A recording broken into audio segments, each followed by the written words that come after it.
Take one.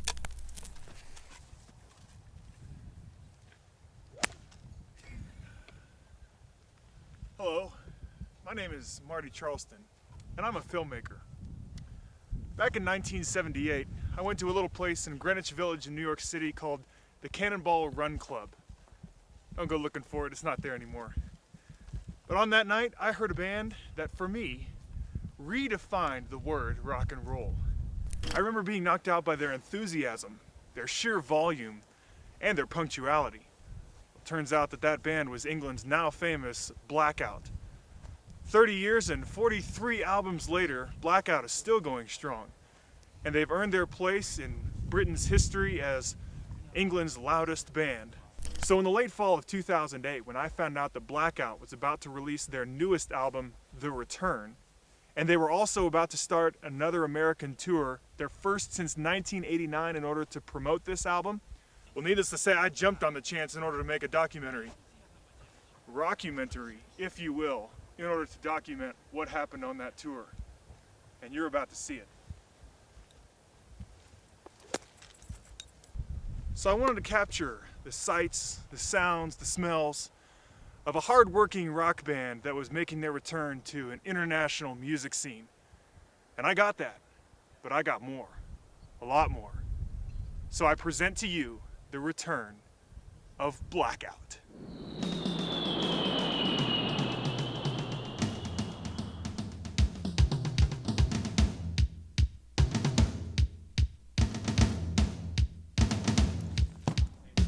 I just really love their lyrics. Like, they just speak to me. Like, when they sing about how their hair gets tangled when they're like banging their heads, I totally understand that. They just inspire me to be such a better person because they are amazing.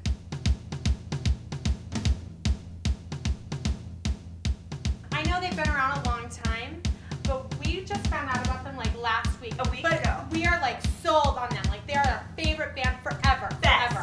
Best. Yeah. Love them. Right. Live from across the pond, it's Blackout! We rock, we go, much deeper than you know. We yell, hello, we like to weld some metal to your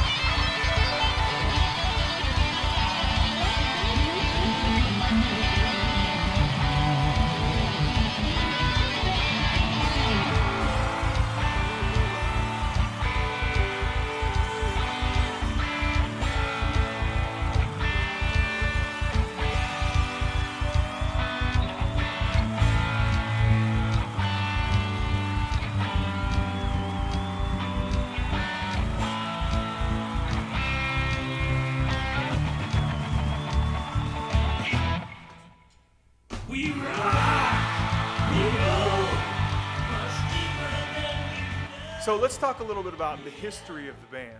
Nigel, you and Michael were the founding members back in, what was it, 1964? Well, in actuality, Michael, myself, and Ace, we're quite young. I don't think you were in diapers, but I believe Michael was still in diapers. Wasn't he? But I was a late developer. You've grown, man, haven't you? Yeah. You don't wear diapers anymore, do you? No. yeah, That's great. yeah. Over the years, there's been quite a few musicians who have come and gone in and out of the band. What was it, 20, 30 musicians, something like that? 300. 350. It was a lot. Something. It was a lot. Yeah, and I'm not sure what the reason for Well, that is. Yeah. we were nice, and Eddie was very quiet, and people liked it was peaceful Yes, backstage, yeah, yes. and That actually has been a benefit for us in that we developed, one day we were actually trying out 3 new musicians. We already had Yes. 4 people in the band. yeah, But then we heard it. We heard the sound. It was beautiful. Yeah, it was. Like it angels. Was. It was like angels singing. It was. clouds It like was parting or whatever it happens. I don't know. Yeah, most bands, see, they have, bass, guitar, lead singer, drummer. That's right. But we were unique in that we had guitar. guitar. Four Ooh, lead so guitars. good. It Four was lead so guitars. good. Rock and roll, We had the baby. drummer, the bass So player, good. the keyboard player. It was a septuplet sound, and it was So so powerful that I actually started crying. Now, you guys have obviously had a very prolific career. I mean, gold and platinum records all over the place, but it all started with a little album called The Rock and Roll Fun Show. And then came your most groundbreaking, but some would say your most controversial album, which was Here We Are. The front of the album, it was all of us with hair taped to It our was chests. intimidating. And we were big and hairy, Intimidating. like a bear Yeah. or a possum, possibly. Yeah, exactly. It was bit- frightening. It was bit rather airy. frightening. Yeah, nobody liked it. We sold, Yeah. 4 albums. Years later, you guys came out with your loudest album to date, and that was The Musical Fruit. Can you tell me why you think The Musical Fruit has withstood the test of time? I do think that the musical fruit was rather misunderstood. It was our older logo, which people actually thought it didn't say Blackout. It No. looked like Black Butt. That's right. Yeah. It was. It was rather atrocious. good. Understanding. And wouldn't it? with the title of the album, we were not referring to the song Beans, a Musical Fruit. We were actually quite inspired on a cruise. Yeah, the band that was made out of fruit. That's we, right. we Those loved ladies it. that had the fruit on their heads. It was beautiful. I believe that was our most misunderstood album. Because we had 2 people dressed as beans, I believe it was you two, and Yeah. you stood next to each other and it actually looked like a bum, didn't it? Yes, it did. 43 albums later, we come to your latest release, The Return. Can you tell me a little bit about The Return? Well, we actually had retired, but then we got a phone call from a little a church out in Colorado. That's right. Woodman Valley Chapel. They wanted us to come and do the winter camp. They asked us to return, didn't They asked us to Return. return, Asked us and to we were like, return. you know what? Do we still have it in us? Do we still have something left to give, to offer this world? That's right.